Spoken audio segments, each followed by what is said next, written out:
السلام علیکم ورحمت الله.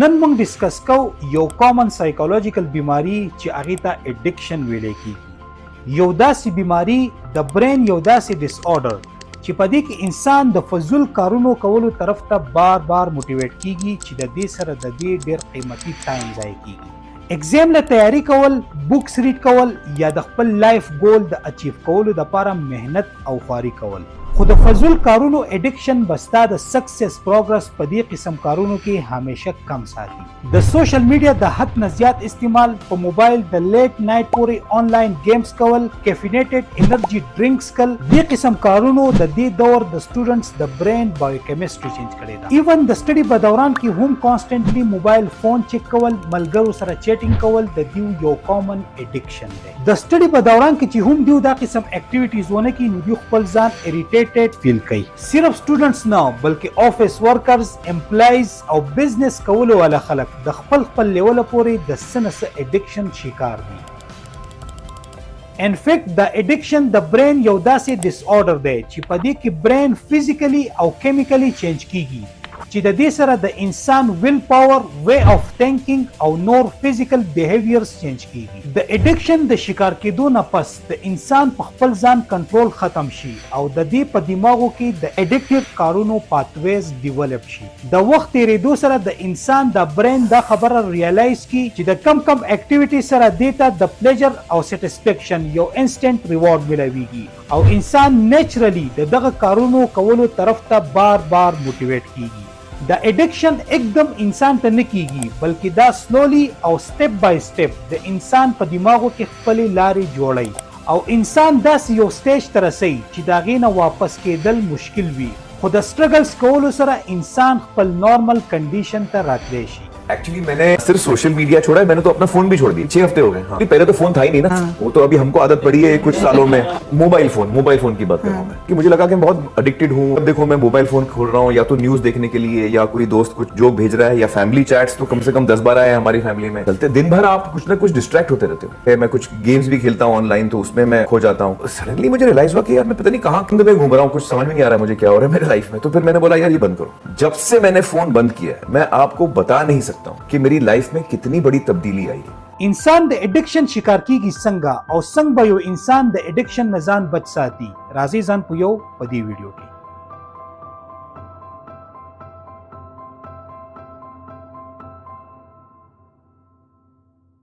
په سال 1954 کې یو امریکن ساينټیست جیمز اولز د خپل کولیګ پیټر میلنر سره په ریټس ایکسپریمنټس وکړه. ریټس یو قسم لمګي دي چې دا د ټریډیشنل مګونه په سایز کې لګي غټي دي او په کلر کې دا براون هم کې دي شي، ګریم کې دي شي او وایټ هم کې دي شي. خو جنرالي ساينټیست په وایټ ریټس خپل ایکسپریمنټس زیاتره پرفارم کوي. دیو دوانو خپل ایکسپریمنټس په وایټ ریټس پرفارم کړو چې معلوم کی چې لرنینګ، پلیجر او سټیسفیکشن د میملز د برین کمی حصے کنټرول کوي. د کیرفول سرجری په مدد سره دیو د ریټس د برین مختلف ریجنز ته الکتروډز انسرټ کړو او د دې الکتروډز په ذریعہ باندې دیو د برین دغه ایریاز ته یو ټایني او انف الکتریک کرنٹ سپلای کو چې د برین دغه ایریاز بغیر څه د نقصان نه اکټیویټ کی. ایکسټرنلی د الکتروډز کنیکټډ د یو سټیمولیټر سره او دا سټیمولیټر اٹیچو د یو لیور سره. دیو دا ریټس داسې ټرند کړي وو چې کله به دی ریټس د لیور پریس کو نو سټیمولیټر به یو انف الکتریک کرنٹ د دیو د برین هغه ایریاز ته سپلای کو کم ته چې جیمز اولز الکتروډز انسرټ کړي وو. د الکتریک کرنٹ سره به د برین دغه ایریا اکټیویټ شو او ریټس به څه ایکسټرنل بیهیویرز او ریسپانس ورکول شروع کړو. د ایکسپریمنټس په دوران کې جیمز اولز او د دې ملګري د ریټس سرپرایزینګ بیهیویرز نوٹ کول شروع کړو. دیو چې کله د ریټس د برین س ایریاز ته الکتروډز انسرټ کړو نو دیو نوٹ کړو چې ریټس د لیور بار پریس کوي. ریټس د لیور دومره ریپیټډلی پریس کاوه چې خپل ټوله انرژي د دې په پریس کولو کې کنزیوم کړه. په دې دوران کې د دیو فوکس د لیور په پریس کولو دومره سیوا وو چې د دیو خواته جیمز اولز د دیو کم من پسند خوراک خودیو او کمی وبې ورته خودیوي هغه هم دیو اګنور کړی وي او د لیور په پریس کولو کې دومره بیزی وي چې بار به د دې پریس کولو ته موټیویټ کیدي. کله چې جیمز اولز د دیو د برین نه دغه الکتروډز ریموو کړو نو دیو خپل انرژي دومره کنزیوم کړې وه دومره ستړي شوي وي چې لاړې سایډ ته کېناستې او بل په هیڅ کار کې انټرست نشو کوو ایون چې کوم فوډ او واټر د دې خواته پروت و په هغې باندې هم د دیو نظر نه و انفیکټ د برین سټیمولیشن دیو له دومره مزه ورکړې وه چې دیو به بار بار د لیور پریس کولو طرف ته موټیویټ کېدي جیمز اولز او د دې ملګري دا خبره ریالایز کړه چې د ریټس د برین دا ایریاز د ریوارډ سیستم حصې دي یو داسې سیستم چې کنټرول کوي پلیجر سیټسفیکشن او موټیویشنز د دې ډسکوري نه مخکې دا خبره ساينټیسټو ته بالکل اننون وه او د جیمز اولز دی ایکسپریمنټ د نیورو ساينس طرف ته یو نیو دور اوپن کړ اډوانس ریسرچ نور هم وشو او د دې خبرې ډسکوري وشوه چې د هیومن برین دوه حصې وینټرل ټیګمنټل ایریا چې د دې شارټ فارم دی وی ټي اے او نیوکلیس اکمبنس حصہ او د دې سره یو کیمیکل چې هغې ته ډوپامین ویلی کیږي دا ټول ریوارډ سیستم بلډ کوي او دا انسان مختلف قسم اکټیویټیز طرف ته موټیویټ کوي هم کله چې انسان یو مینینګفل یا څه انجویبل کار کوي یا د دې د کولو اراده کوي نو د دې د برین د وی ټي اے ریجن اکټیویټ کیږي چې د دې سره د پلیجر یو میسج چې هغې ته نرو امپلس ویلی کیږي دا ورسره جنریټ کیږي دا نرو امپلس ټریول شروع کوي د نیورونز په ذریعه نیوکلیس اکمبنس طرف ته کله چې په نیورون باندې دا ټریول سٹارټ کی او دا ټریول کوي او د دې نیورون انټر ورسي نو دا نیورون په دې ټایم کې ډوپامین کیمیکل ریلیز کی دا ډوپامین کیمیکل از ا نیورو میسنجر یا نیورو ترانسمیټر کار کوي او دا چې کله نیوکلیس اکمبنس ته انټر شي نو په دې کې د پلیجر سیټسفیکشن او د موټیویشنز فیلینګز جنریټ شي او انسان ته یو خوشحالي محسوس شي او دغه کار کولو جذبه په دې کې پیدا شي په یو نارمل او هیلتي برین کې د ډوپامین دا سیستم بیلنسډ وي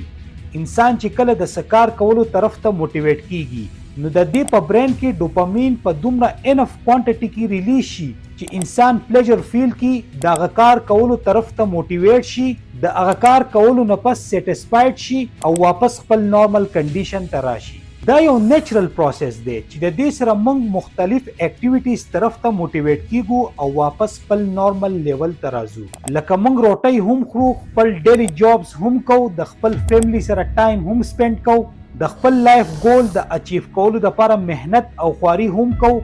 او د دې ټولو کارونو په سٹارټ کې موږ د دې طرف ته موټیویټ کیږو او په اند کې د دې د کولو سره سیټسفاید کیږو او همدا پروسس په دې نیچرل ریدم باندې رواني چې د دې سره انسان خپل هر اکټیویټي په خپل لیمټ کې دن نه کوي خو اډکشن شروع کیږي الا چې کله انسان داس یو سټرینج اکټیویټي وکي چې دغه اکټیویټي نه دیتا مزه د خپل نیچرل لیول نه زیاته ملاو شي لکه فرست ټایم د ډرګز استعمال سټرینج او ایکسایټینګ ویډیوز کتل په موبایل آنلاین گیمز کول کیفینیټډ ډرینکس کول دا ټول اکټیویټیز داسې اکټیویټیز دي چې په دې کې ډوپامین د نیچرل لیول نه زیات ریلیز کیږي چې د دې سره مزه هم د نیچرل لیول نه زیاته ملاوي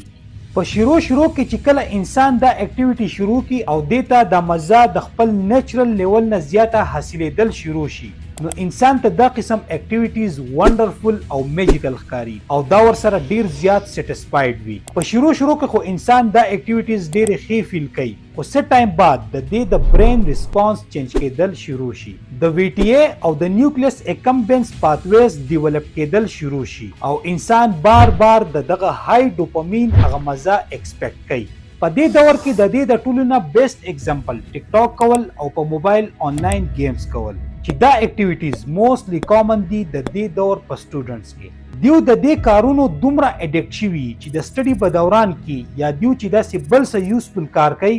او دیو ته په موبایل څه نوټیفیکیشن راشي نو د موبایل د دې نوټیفیکیشن سره هم د دیو په برین کې د ډوپامین یو شارټ ریلیز شي د ټولو نه غټ پرابلم دلته دا کریټ شي چې د دې قسم اډکټیو اکټیویټیز د بار کولو سره د انسان توجه د فضول کارونو طرف ته شفت شي او یوزفل کارونه لکه سټډي کول خپل ډیلی جاب اکټیویټیز په ایمانداري او په مهنت سره کول خپل فیملی سره ټایم سپینډ کول د دې قسم اکټیویټیز طرف ته د دې توجه صرف کمیږي نه بلکې دا قسم اکټیویټیز په دې باندې کول ګرانیږي د اډکټیو کارونو ریپیټیشن د ورځې نه میاشتې ته او د میاشتې نه کال ته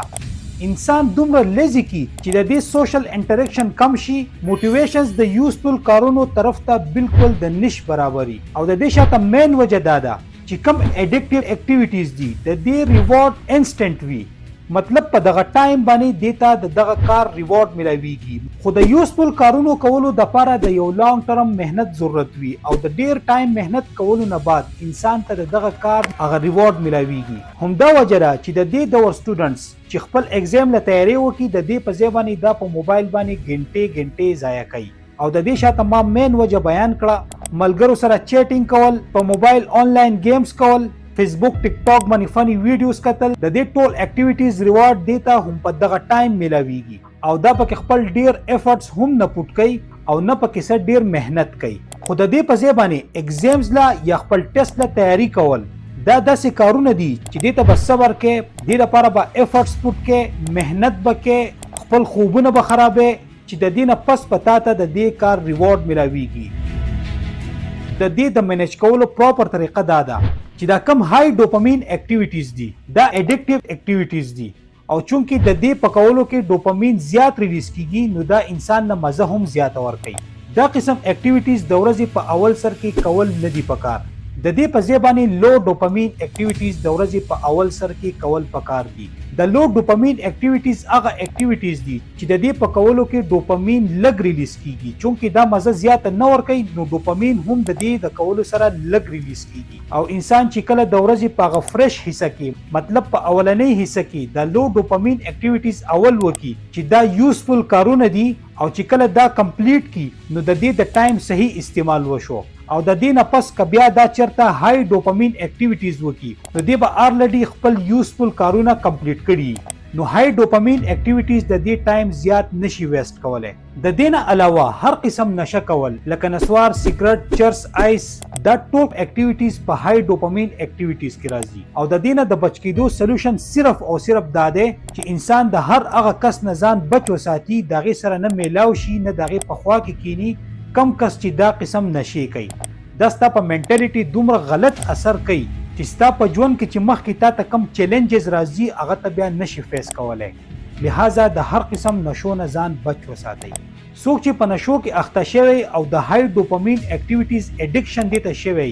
نو د دې پراپر میډیکل ټریټمنټ پکار دی. دې ته یو داسې انوایرمنټ داسې یو ماحول دې ته پرووایډ کول پکار دي چې دا آیسولیټ وساتي چې د دې د برین د ریوارډ سیستم واپس ریورس شي خپل نارمل کنډیشن ته. که ویډیو مو خوښ شوي نو د خپل ملګرو سره شیر کړئ. ډیره مننه. والسلام.